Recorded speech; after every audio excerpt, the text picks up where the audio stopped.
Senhor esteja convosco. Ele está no meio de nós. Proclamação do Evangelho de Jesus Cristo, segundo Lucas. Glória a vós, Senhor. Naquele tempo, grandes multidões acompanhavam Jesus. Voltando-se, ele lhes disse: se alguém vem a mim, mas não se desapegue de seu pai e sua mãe, sua mulher e seus filhos, seus irmãos e suas irmãs, e até da sua própria vida, não pode ser meu discípulo. Quem não carrega a sua cruz e não caminha atrás de mim, não pode ser meu discípulo. Com efeito, qual de vós, querendo construir uma torre, não se senta primeiro e calcula os gastos, para ver se tem o suficiente para terminar? Caso contrário, ele vai lançar o alicerce e não será capaz de acabar. E todos os que virem isso começarão a caçoar, dizendo: este homem começou a construir e não foi capaz de acabar. Ou ainda, qual rei que ao sair para guerrear com outro, não se senta primeiro e examina bem se com 10.000 homens poderá enfrentar o outro, que marcha contra ele com 20.000?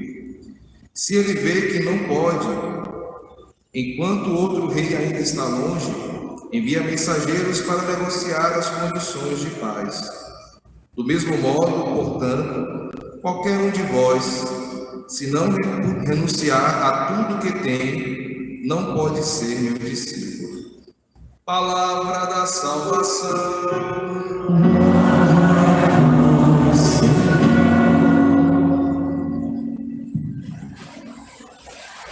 Saudável Benedíssimo Padre Ângelo, os meus irmãos aqui do altar, todo o povo de Deus, louvado seja nosso Senhor Jesus Cristo.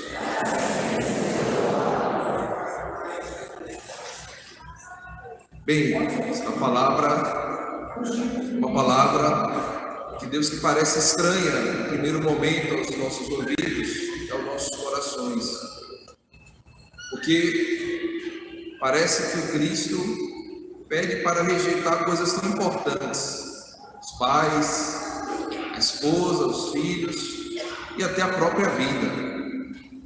É claro que esta não é a intenção do Cristo, obviamente.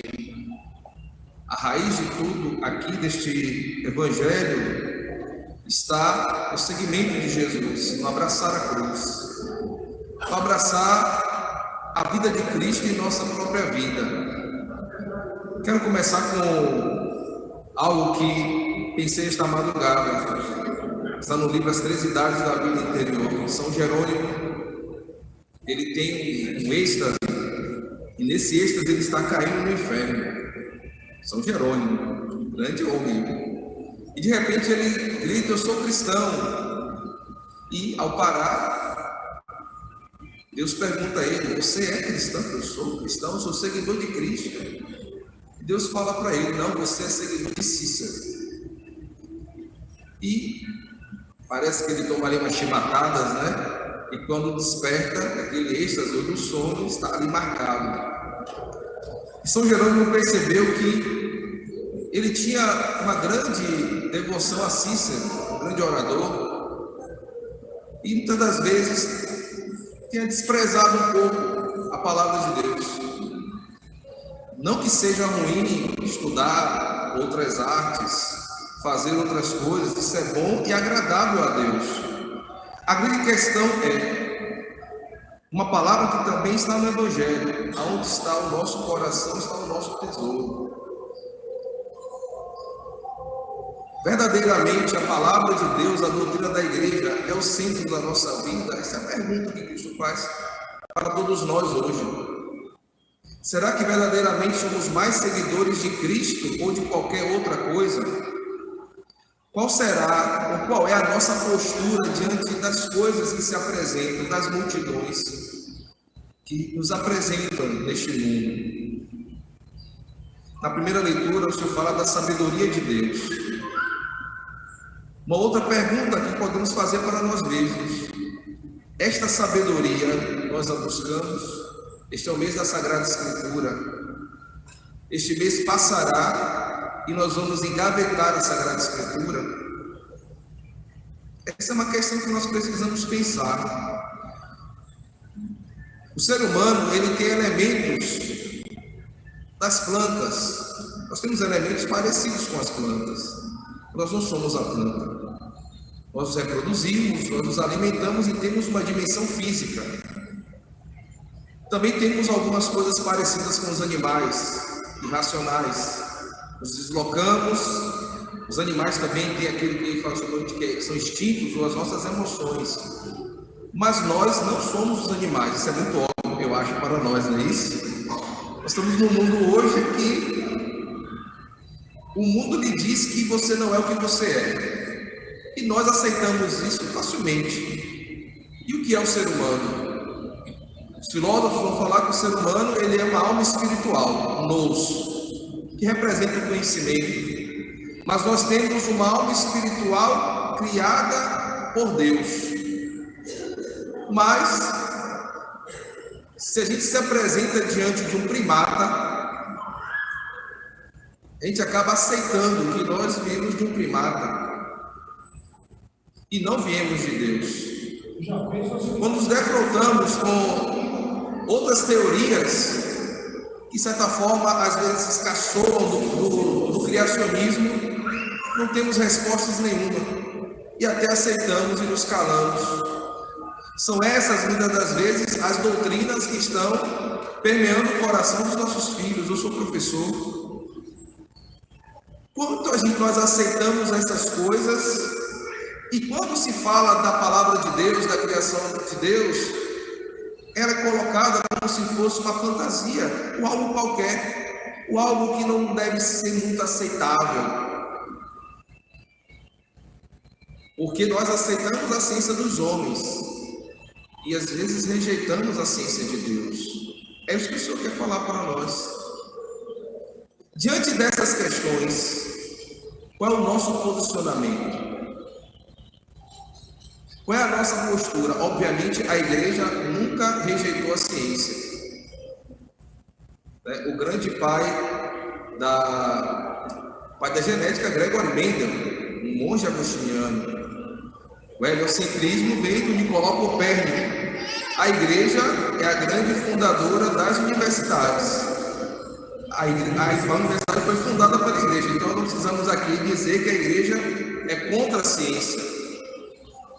Mas diante dessas filosofias, ou dessas coisas que se apresentam para nós nas mídias, e que muitas das vezes o nosso coração sabe que é contrário à nossa fé, qual é a nossa postura diante disso?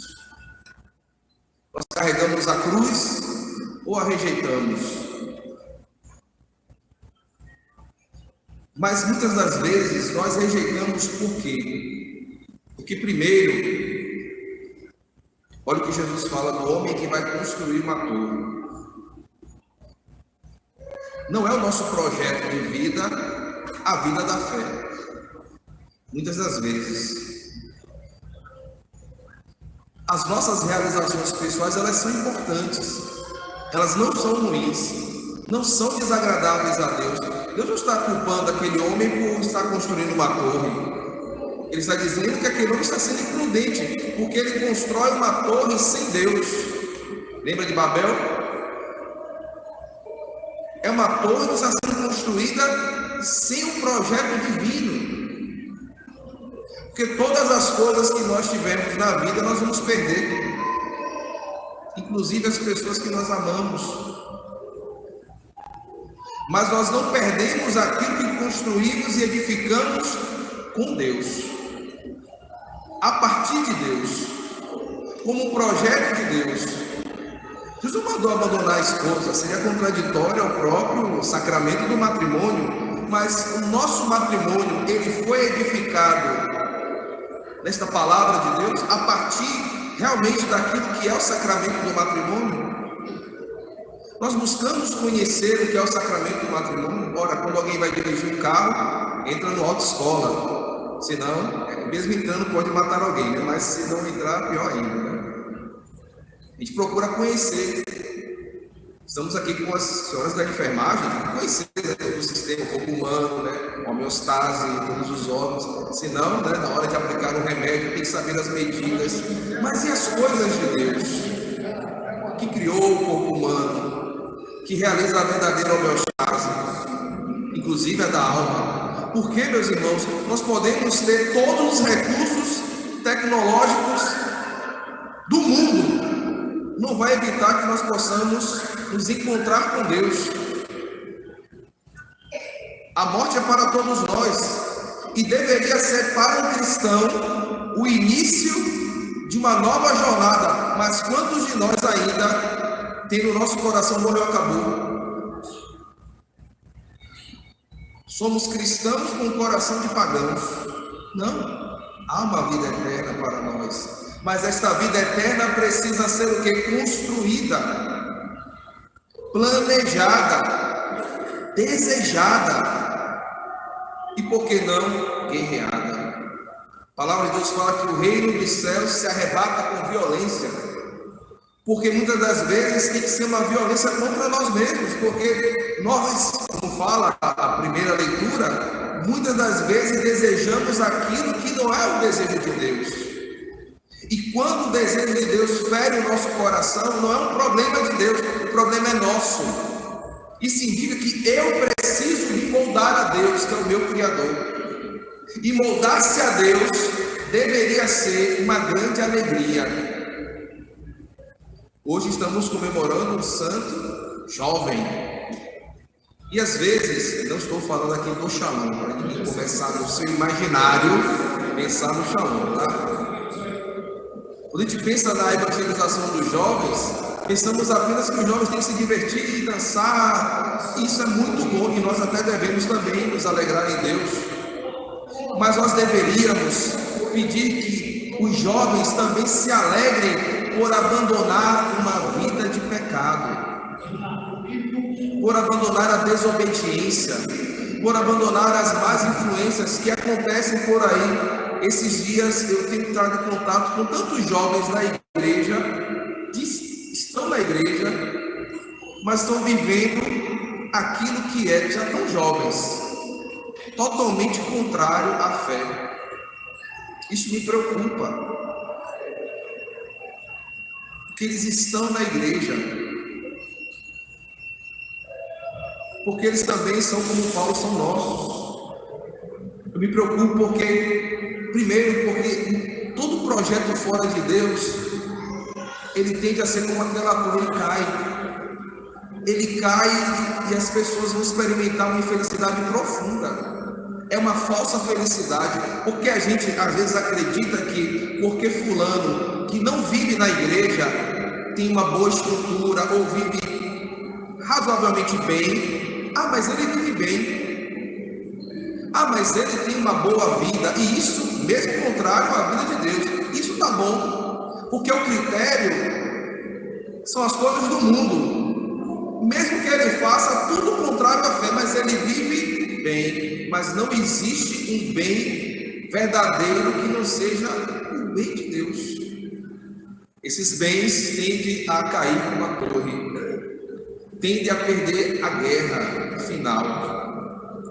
E não é isso que nós desejamos para nenhum jovem. Desejamos que esta alegria da juventude brote de uma, que é para nós também, né? Uma conversão, uma mudança sincera, porque eles já podem projetar a sua vida dentro de um caminho e que eles podem chegar com toda a felicidade, mesmo em meio às cruzes. Que esses jovens sejam como esses santos, como o Giorgio, que como jovem rejeitou aquele sistema que era totalmente contrário à fé, e nossos jovens estão aderindo aos sistemas que são contrários à fé. Possamos pensar nos nossos filhos. Eu me preocupo nisso com os meus filhos. É bom que a gente eduque os filhos, coloque na escola, que eles estudem, mas nós precisamos que nossos filhos sejam homens e mulheres de Deus. Esse é o principal, que eu desejo, eu falo com os meus filhos constantemente isso, e eles estão aqui, não podem mentir, que eles estudem profundamente a Sagrada Escritura, e estudem, e sejam boas pessoas, mas nós estamos preocupados com aquilo que passa, e estamos despreocupados com aquilo que é eterno. Para encerrar, talvez esta minha fala causa uma sensação estranha para todos nós, porque a gente não começou assim, não é verdade? Nós não começamos conhecendo essas coisas, e talvez estamos aí no meio do caminho ainda um pouco perdidos, mas alegrai-vos. Nós podemos ressuscitar e nascer de novo hoje. Nós podemos recomeçar um projeto de vida e de fé com a nossa família. Talvez o seu esposo, a sua esposa não é uma pessoa tão católica, mas é você, este Cristo, que vai iluminar e vai reformar esta torre, este coração. Muitas das vezes, com muita dificuldade de se pregar a palavra de Deus, porque o profeta nem sempre é bem aceito em sua casa, mas você pode expressar a força de Deus.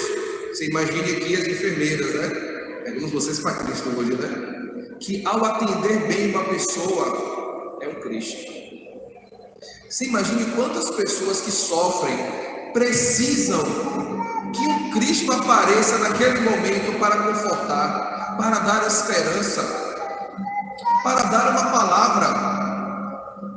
Eu estava muito com o Dom Marcos, ele dizer que um bispo, ele foi lá no hospital para dar os santos enfermos de uma pessoa. Saiu de lá, o médico falou: ei, vem cá, acho que tem uma mulher aqui que ela é católica, ela está com esse escapulário aqui, ele fez, é católica, aquele jeitão dele, né? Deu os santos enfermos para ela. Foi no outro local, padre, tem uma outra mulher aqui que também acho que é católica. E se o Dom Marcos não estiver lá?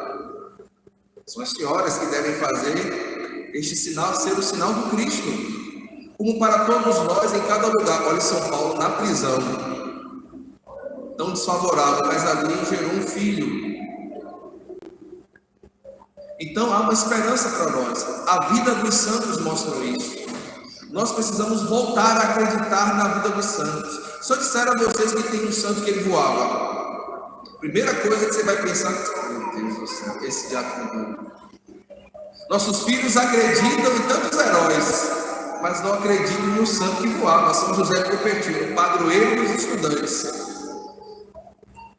Ele voava, diante do mistério de Deus, ele voava, ficava flutuando. E tinha que o frade dizer assim: Cupertino, em nome da santa obediência, pare de voar. Aí descia. Começava a missa, ele começava a flutuar. A gente não acredita mais. Daqui a pouco vamos começar a desacreditar do Padre Pio, né? O santo do nosso tempo. E de tantos outros. Porque isso não é mais conhecido. Os heróis, talvez, desse país, assim, né, que podemos considerar, já estão desconhecidos. A juventude não sabe mais quem é Ayrton Senna. Se sabe quem é Pelé, mais ou menos, né? Porque agora tem outros, né? Você imagine se esses heróis de carne e osso estão sendo esquecidos, podemos considerar os heróis. Imagine os da nossa fé, que são verdadeiros heróis, que venceram o mundo. Termino de verdade dizendo que nós devemos começar, eu sempre falo isso, um projeto de vida com a palavra de Deus. Nós vamos fazer isso no dia 14, no final eu vou avisar novamente, que eu mudei a data, tem outro compromisso. A gente precisa começar isso hoje, juntamente com o Catecismo da Igreja Católica. Podemos começar isso hoje e acreditar que se a gente começar hoje, a palavra de Deus, ela vai realmente modificar a nossa vida. Me permita só mais um exemplo. Eu estive em uma reunião uma vez e falava sobre a questão do aborto, né, contra o aborto. E um sacerdote disse assim, né? Isso não é possível. Não dá. Porque as estruturas hoje, né, de governo e das leis estão cada vez mais aprovando coisas contra a nossa fé.